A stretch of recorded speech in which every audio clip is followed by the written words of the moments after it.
السلام عليكم جماعة الخير ومساكم الله بألف خير. معكم مازن العريمي. الفيديو 20 للقناة معنا ساعة من ماركة سويسرية بدأت مشوارها في 2012. كماركة هدفها صناعة ساعات فخمة تمثل جمال التطور الصناعي والجمال المعماري والهندسي بالإضافة إلى الحداثة اللي تبين حداثة الماركة نفسها. فخلينا نبدأ.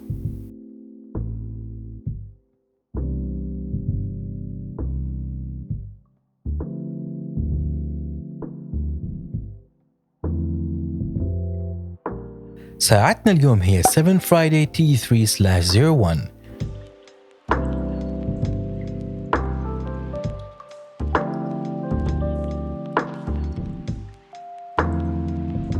ال T3/01 هي واحدة من الساعات اللي تصنف كساعات سكيلتون، بمعنى أنه ممكن تشوف المحرك الداخلي أو الموفمنت الخاص بها من المينا نفسه. وأيضا ساعة دريس واتش، وكانت واحدة من أفضل الساعات مبيعا للماركة بحكم أنه تصميم جديد ويمثل توجه الماركة أكثر في تصاميم الثورة الصناعية والحداثة، بالإضافة إلى لمسات بسيطة بالأحمر والأبيض اللي تزيد من تأثير لفت الانتباه في هالساعة.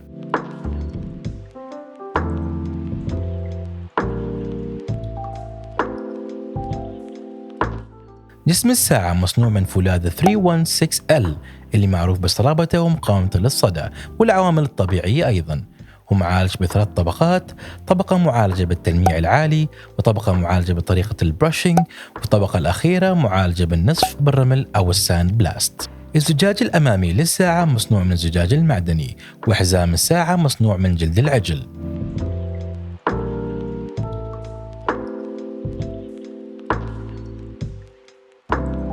قياس الساعة مناسب للناس اللي مع صمام متوسط إلى كبير، بحكم أن حجم الساعة هو 45 ملم بالطول و45 ملم بالعرض، وثخن الساعة هو 13 ملم.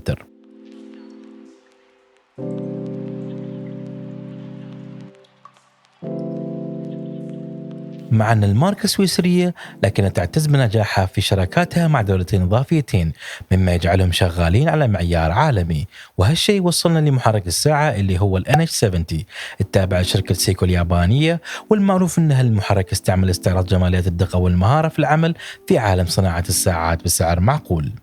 طبعا ما ننسى توجه الشركة في الحداثة مع ميزة أضافوها للساعة اللي هي ال NFC اللي ممكن تستعمله مع تطبيق 7 Friday تسجيل الساعة في الموقع ولمعرفة عروض الماركة وتمديد ضمان الساعة إذا حبيتوا.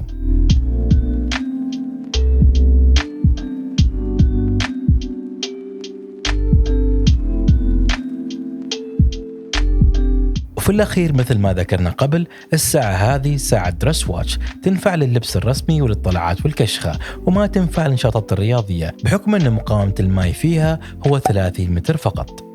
راح أخليكم تستمتعوا في الساعة أكثر في المقاطعة القادمة.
حبيت أشكر صديقي وزميلي سالم العدوي على توفير الساعة، وحبيت أشكركم على مشاركتكم في رحلتي في عالم الساعات، وإن شاء الله القادم أجمل وأجمل.